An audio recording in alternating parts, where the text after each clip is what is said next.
Sabia que no Brasil, cerca de 6.500 pessoas morrem por ano por causa de um aneurisma? É um número muito alto, tanto aqui como em outros países também. O aneurisma é uma doença da aorta, que é a maior artéria do nosso corpo. É ela que leva o oxigênio para todo o organismo.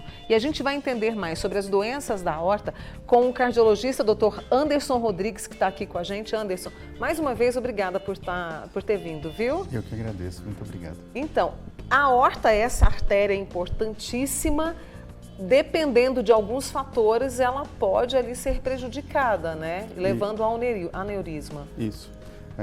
Esse mês de setembro é celebrado, para que você lembre dos problemas de saúde, o dia 19 de setembro, o dia de conscientização sobre a aorta, principalmente a dissecção de aorta. O aneurisma é uma dilatação, como se fosse uma bexiga, um papo de anjo, um balão. A dissecção é quando a aorta ela rasga. Algum fator de risco fez com que a parede dessa aorta, que é a nossa principal artéria do corpo, furasse e esse furo o sangue entra e rasga.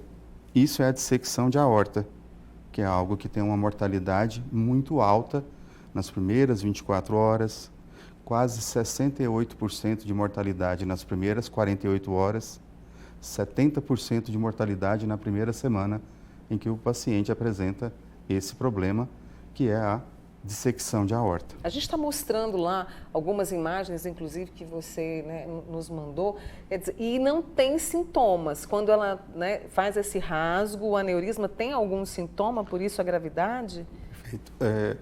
O indivíduo é uma doença aguda. A dissecção de aorta é uma emergência cardiovascular. O que é isso? Pode matar em 24 horas.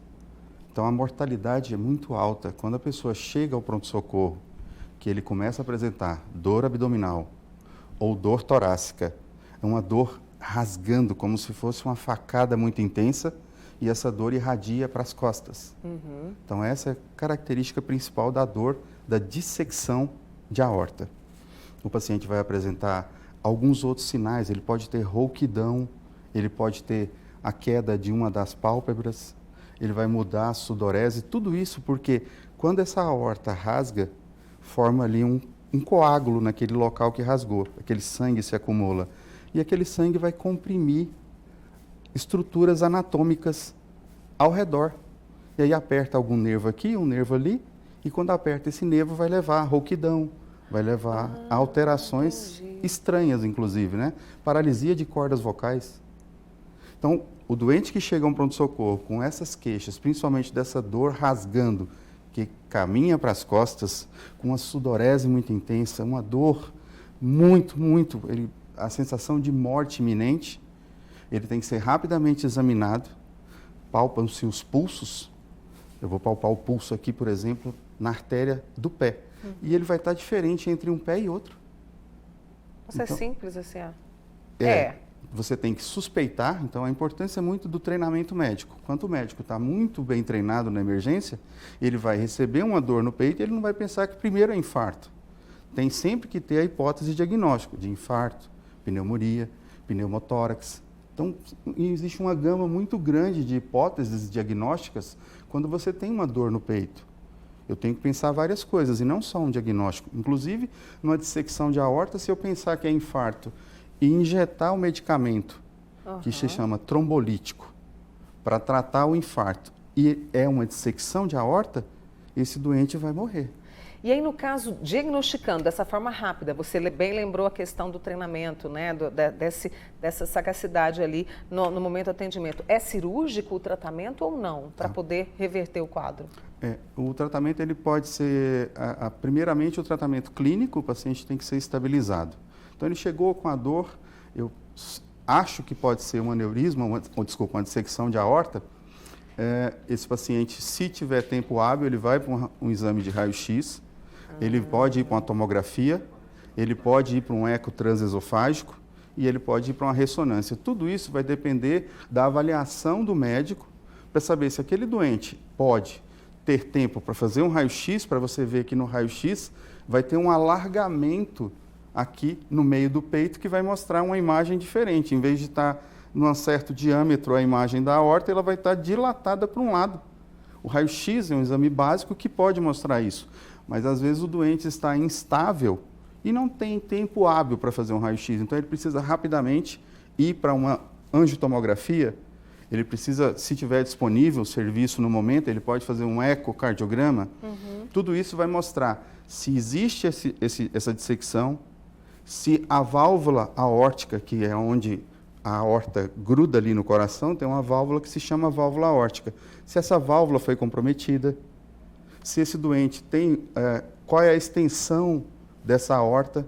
Então, o mais rápido possível, estabelecido o diagnóstico, eu preciso estabilizar a pressão dele, estabilizar a frequência cardíaca, e a partir daí, a equipe de hemodinâmica e o cirurgião vascular vai determinar se esse doente pode ir para a cirurgia, se ele vai colocar uma endoprótese, se ele vai colocar um stent, ou se ele vai fazer uma cirurgia naquele momento.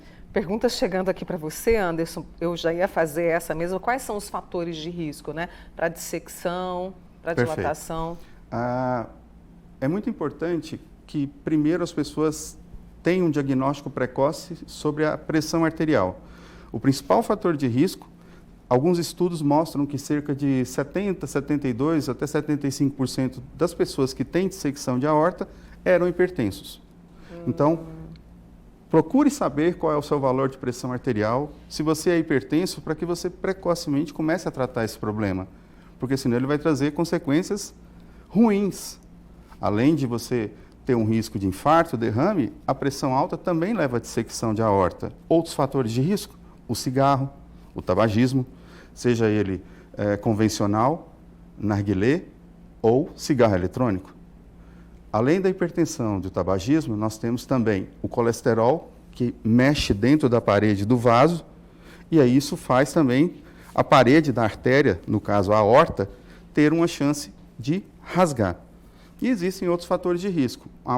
Essa válvula aórtica que eu falei que sai do coração, ela pode ser anatomicamente diferente. Em vez de ter 3 válvulas, ter apenas 2, chama válvula aórtica bivalvada. A gravidez também é um fator de risco para dissecção de aorta. Não é sempre, mas pode acontecer. Né? Existem várias alterações durante a gestação que podem levar a pessoa a uma predisposição. Existem doenças do colágeno também, várias doenças que alteram as paredes das artérias. Existem inflamações das artérias, as arterites. Existe, por exemplo, um estreitamento da aorta, que se chama coartação da aorta, também é um fator de risco para dissecção. Então, esses são os principais fatores de risco que também na hora que o paciente chega com a dor, essa dor lancinante que irradia para o dorso, você tem que perguntar para ele ou para os familiares se ele apresenta esses fatores de risco. Tem uma amiga aqui perguntando, assim, para a gente poder, rapidamente, preventivo? O estilo de vida pode ajudar nisso? Sim, fundamental. Hoje, nós sabemos que a prevenção é o principal tratamento para tudo. Então, todas as patologias, se a gente consegue prevenir com saúde, com estilo de vida saudável, cuidando do bem-estar e também cuidando da saúde mental, então hoje as pessoas, o Brasil é o país mais ansioso do mundo. Sim. Nós temos cada vez mais um número aumentado de pessoas com depressão. Burnout, nós somos o 2º do mundo, só perdemos para o Japão. Então, quando eu não cuido do meu bem-estar, da minha pressão arterial, saio do sofá do meu sedentarismo e vou para a atividade física, quanto? 150 minutos por semana?